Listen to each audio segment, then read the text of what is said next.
Epping Forest, sprawling across the edges of Greater London and Essex, has stood as an enduring presence since ancient times.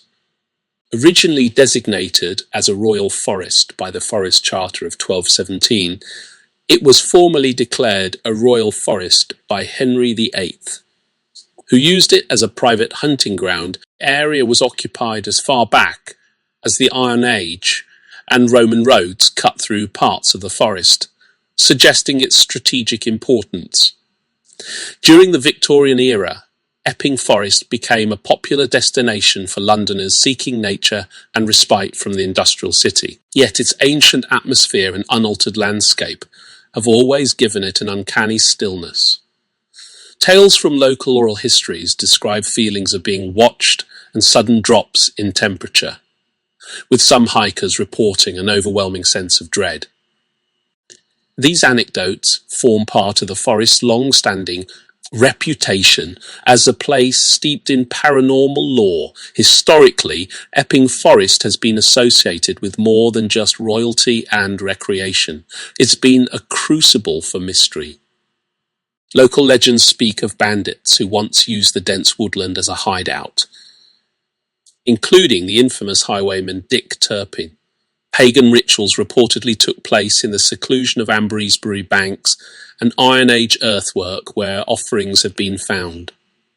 Researchers from the Museum of London have uncovered ritualistic arrangements of animal bones and tools, suggesting that ceremonial activity took place long before Christianity reached Britain. Today, accounts persist of ghostly lights and fleeting figures in the underbrush.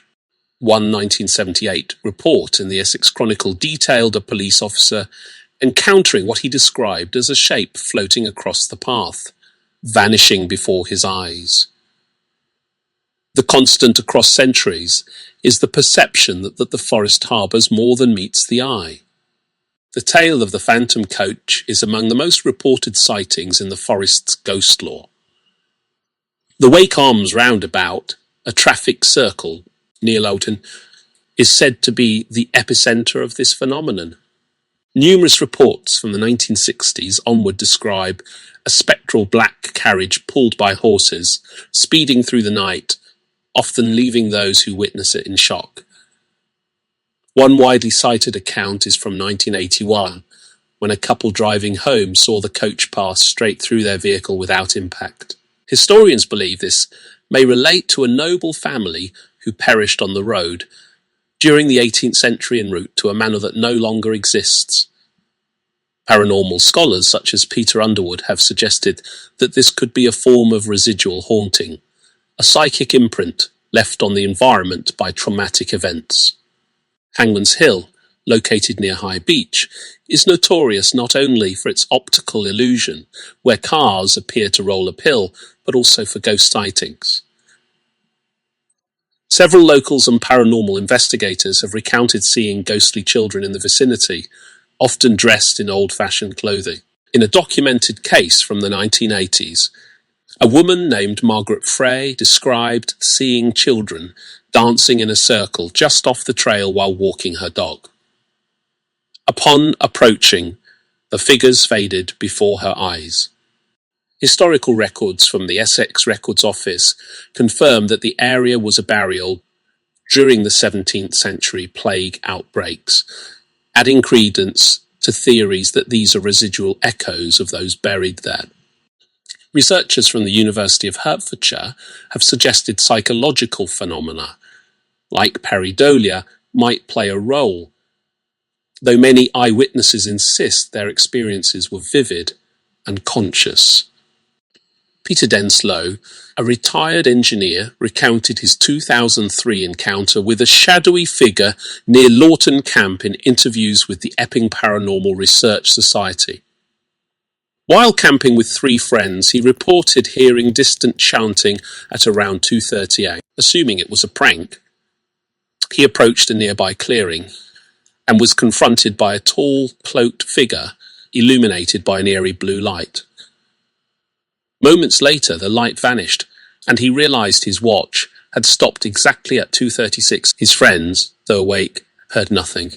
Researchers who later examined the area reported abnormally high MFV electromagnetic field readings, although no further visual evidence was collected.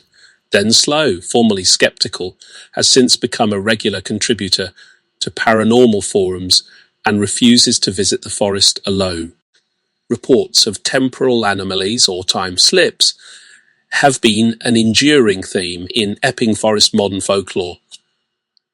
In one extensively documented incident from August 1998, cyclists Alan Reeves and Dominic Farrell departed from Leyden Boys at dusk but were found hours later miles off course near Epping New Road. Both men were disoriented and reported strange visions, including a group of men in Victorian attire hunting on horseback. GPS data retrieved from Farrell's bike computer showed erratic path data and unexplained positional jumps.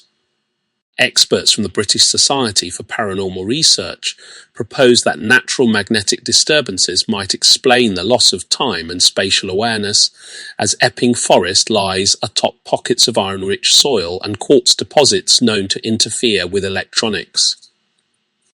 Connaught Water, one of the forest's largest and most scenic lakes, has a darker side.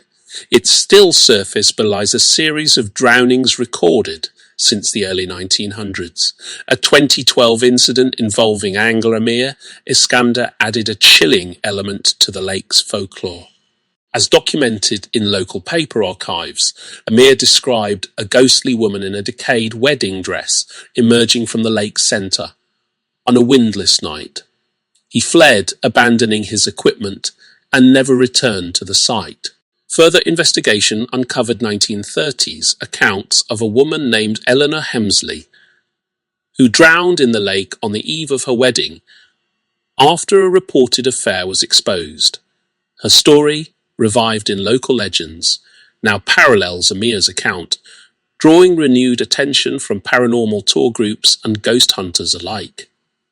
In 2017, the Southend Paranormal Society conducted an overnight investigation at Ambrosbury Banks. Their team used FLIR thermal imaging cameras and recorded a humanoid figure that appeared and then disappeared within seconds without triggering any physical disturbance in the environment. Independent reviewers from the British Ghost Research Institute confirmed the footage had not been tampered with. The investigators also documented a sudden drop in ambient temperature from 17 deg to 6 deg within a 2-minute span. Shortly after, several pieces of equipment malfunctioned or powered down entirely. This event was published in the Society's annual journal and has since spurred numerous follow-up investigations into the potential energy anomalies of the area.